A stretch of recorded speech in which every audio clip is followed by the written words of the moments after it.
IPL-ൽ ആരാധകരുടെ പ്രിയപ്പെട്ട ടീമായ റോയൽ ചലഞ്ചേഴ്സ് ബംഗളൂരുവും രാജസ്ഥാൻ റോയൽസും വിൽപ്പനയ്ക്ക് വെച്ച വാർത്തകൾ നമ്മൾ മുൻപ് ചർച്ച ചെയ്തിരുന്നു.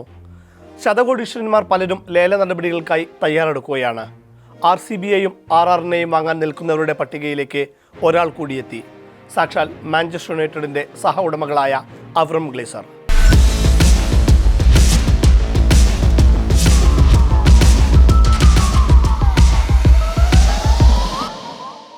8 പേരെയാണ് RCB ഷോർട്ട് ലിസ്റ്റ് ചെയ്തത്. അവ്രം ഗ്ലേസറിന്റെ ലാൻസർ ക്യാപിറ്റൽസ്, രഞ്ജൻ പയ്യുടെ മണിപ്പാൽ ഗ്രൂപ്പ്, അദാർ പുനെവാലയുടെ Serum Institute of India, Times of India group, equity private capital, Capri Global, US based ബിസിനസ്മാനായ സഞ്ജയ് ഗോവിൽ, പ്രേംജി ഇൻവെസ്റ്റ് എന്നിവരാണ് RCBയെ വാങ്ങാനായി മുന്നോട്ട് വന്നിട്ടുള്ളത്. ഇതിൽ ഡിസ്കൗണ്ട് ബ്രോക്കറേജ് സ്ഥാപനമായ സിറോദയുടെ സഹസ്ഥാപകൻ നിഖിൽ കാമത്തും രഞ്ജൻ പയ്യും കർണാടകക്കാർ കൂടിയാണ്. പയ്യും കാമത്തും ചേർന്ന് കൺസോർഷ്യം സ്ഥാപിച്ച് RCBയെ സ്വന്തമാക്കുമെന്നും സൂചനകളുണ്ട്. കർണാടകയിൽ നിന്നുള്ള ഉടമസ്ഥർ തന്നെയായാൽ ബംഗളൂരു കണക്ഷൻ കൂടുതൽ സജീവമായി നിലനിർത്താമെന്നാണ് കണക്കുകൂട്ടൽ. കൺസോർഷ്യത്തിലേക്ക് അദാർ പുനെവാലയും ചേർന്നേക്കുമെന്നും സൂചനകളുണ്ട്. എന്നാൽ പയ്യോ കാമത്തോ ഇതേക്കുറിച്ച് പ്രതികരിച്ചിട്ടില്ല. നേരത്തെ RCB സ്വന്തമാക്കാനുള്ള ആഗ്രഹം എക്സ് പ്ലാറ്റ്ഫോമിലൂടെ പുനെവാലെ പ്രകടിപ്പിച്ചിരുന്നു. മധ്യരാജാവ് എന്ന വിശേഷണമുള്ള വിജയ് മല്യയിൽ നിന്ന് 2016 RCBയുടെ ഉടമസ്ഥാവകാശം USL സ്വന്തമാക്കിയത്. ബ്രിട്ടീഷ് മദ്യ കമ്പനിയായ ഡിയാജിയോയുടെ ഇന്ത്യൻ ഉപകമ്പനിയാണ് യുണൈറ്റഡ് സ്പിരിറ്റ്സ് അഥവാ USL. മല്യയുടെ ബിസിനസ് തകർന്നതോടെ യുണൈറ്റഡ് സ്പിരിറ്റ്സ് ലിമിറ്റഡ് ഡിയാജിയോയുടെ കീഴിലെത്തുകയായിരുന്നു. ഇതോടെ RCBയുടെ ഉടമസ്ഥാവകാശവും അവർക്ക് കൈവന്നു. മദ്യത്തിന്റെ പരസ്യമായിരുന്നു IPL ടീം വാങ്ങുന്നതിലൂടെ വിജയ് മല്യ അന്ന് ലക്ഷ്യമിട്ടത്. എന്നാൽ കായിക വേദികളിൽ മദ്യത്തിൻ്റെയോ പുകയിലയുടെയോ പരസ്യങ്ങൾ പാടില്ലെന്ന് കേന്ദ്ര സർക്കാർ നിയമം വന്നതോടെ മല്യയുടെ പ്ലാനുകളെല്ലാം പൊളിഞ്ഞു. ഡിയാജിയോയുടെ പ്രധാന ബിസിനസ് കായിക മേഖലയല്ല. അതിനാൽ തന്നെ ഇത്തരം കാര്യങ്ങൾക്കായി പണം അധികം മുടക്കുന്നതിൽ കമ്പനിയുടെ ഓഹരി ഉടമകളിൽ ചിലർക്കും എതിർപ്പുണ്ട്. ടീം നടത്തിപ്പിനായി വൻ തുക ചിലവഴിക്കുന്നതിനോടും ഓഹരി ഉടമകൾക്ക് കടുത്ത വിയോജിപ്പാണുള്ളത്. ഇതാണ് വിൽപ്പനയിലേക്ക് നയിച്ചത്. ചാമ്പ്യന്മാരായി നിൽക്കുന്ന സാഹചര്യത്തിൽ ബ്രാൻഡ് മൂല്യം കുത്തനെ കൂടിയ സാഹചര്യവും കൂടി കണ്ടാണ് വിൽപ്പന അവർ വേഗത്തിലാക്കിയത്.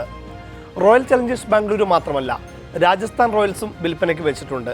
5 കമ്പനികളാണ് പ്രധാനമായും രാജസ്ഥാന് വേണ്ടി മുന്നോട്ട് വന്നിട്ടുള്ളത്. Lancer Capital, Capri Global, Arizona base ചെയ്ത tech entrepreneur Kal Somani, Sanjay Govil, Times of India group എന്നിവരാണ് രാജസ്ഥാന് വേണ്ടി രംഗത്തെത്തിയിട്ടുള്ളത്. ജയ്പൂർ ആസ്ഥാനമായ രാജസ്ഥാൻ റോയൽസിന്റെ ഫ്രാഞ്ചൈസിയുടെ 65% ഓഹരിയും റോയൽ സ്പോർട്സ് ഗ്രൂപ്പിന്റെ ഉടമസ്ഥതയിലാണ്. Lachlan Murdoch, Red Bird Capital Partners എന്നിവരാണ് മറ്റ് പ്രധാന ഓഹരി ഉടമകൾ. നിലവിലെ ജേതാക്കളും IPL-ൽ ഏറ്റവും അധികം ആരാധകരുമുള്ള ടീമായ റോയൽ ചലഞ്ചേഴ്സ് ബാംഗ്ലൂരിന് തന്നെയാണ് കൂടുതൽ ഡിമാൻഡ്. പുരുഷ വനിതാ കിരീടങ്ങൾ RCBയുടെ കൈവശമാണിരിക്കുന്നത്. $2 ബില്യൺ വരെയാണ് RCBയുടെ മൂല്യം കണക്കാക്കുന്നത്. അത് ഏകദേശം 17,000 കോടിയോളം വരും. മാർച്ചോടെ ഓഹരികൾ പൂർണ്ണമായും വിറ്റഴിക്കും.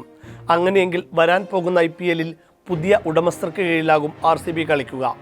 കിരീട നേട്ടത്തിന്റെ മികവിൽ നിൽക്കുന്നതിനാൽ പമ്പൻ വിലയ്ക്ക് ഫ്രാഞ്ചൈസി വിറ്റുപോകുമെന്ന പ്രതീക്ഷയിലാണ് ഉടമകൾ. അതേസമയം കഴിഞ്ഞ IPL കിരീട നേട്ടത്തിന് ശേഷമുള്ള വിജയാഘോഷത്തിനിടെ തിക്കിലും തിരക്കിലും പെട്ട് നിരവധി പേർക്ക് ജീവൻ നഷ്ടമായിരുന്നു. ഇതുമായി ബന്ധപ്പെട്ട കേസുകളും നടപടികളും തുടരുന്നതിനാൽ ആരാണോ കമ്പനി ഏറ്റെടുക്കുന്നത് അവർക്ക് കേസ് നടത്തിപ്പിനുള്ള ബാധ്യതയുമുണ്ടാകും. ടീമിന്റെ ഹോം ഗ്രൗണ്ടായ ചിന്നസ്വാമി സ്റ്റേഡിയത്തിന്റെ കാര്യത്തിലും അനിശ്ചിതത്വമുണ്ട്. നവി മുംബൈയിലെ സ്റ്റേഡിയം RCB ഹോം ഗ്രൗണ്ടായി കണ്ടുവച്ചിരുന്നു. പക്ഷേ ബംഗളൂരുവിൽ തന്നെ കളിക്കാനായി സാധ്യമായ എല്ലാ ശ്രമങ്ങളും ടീം നടത്തുകയാണ്. അല്ലെങ്കിൽ അതും വിൽപ്പനയുടെ സുഗമമായി മുന്നോട്ട് പോക്കിന് തടസ്സമാകും. വിൽപ്പന സാധ്യമാക്കുന്നതിൻ്റെ ഭാഗമായി കമ്പനി നിലവിൽ 2 സ്വകാര്യ ബാങ്കുകളെ ഉപദേശങ്ങൾ നൽകുന്നതിനായി നിയമിച്ചിട്ടുണ്ട്. മാർച്ച് ആദ്യ ആഴ്ചയിലാണ് ലേല നടപടികൾ ആരംഭിക്കുക. സൂക്ഷ്മ പരിശോധന, ടെക്നിക്കൽ യോഗ്യത എന്നിവയെല്ലാം പരിഗണിച്ചാകും കൈമാറ്റം പൂർത്തിയാക്കുക. PCCയാണ് അന്തിമ അനുമതി നൽകേണ്ടത്. കൈമാറ്റത്തിൽ ലഭിക്കുന്ന തുകയുടെ 5% BCCIക്ക് ലഭിക്കുകയും ചെയ്യും. നമുക്ക് നോക്കാം മാഞ്ചസ്റ്റർ യുണൈറ്റഡിന്റെ ഉടമസ്ഥർ റോയൽ ചലഞ്ചേഴ്സ് ബാംഗ്ലൂരുവിനെയും രാജസ്ഥാൻ റോയൽസിനെയും വാങ്ങുമോ എന്ന്.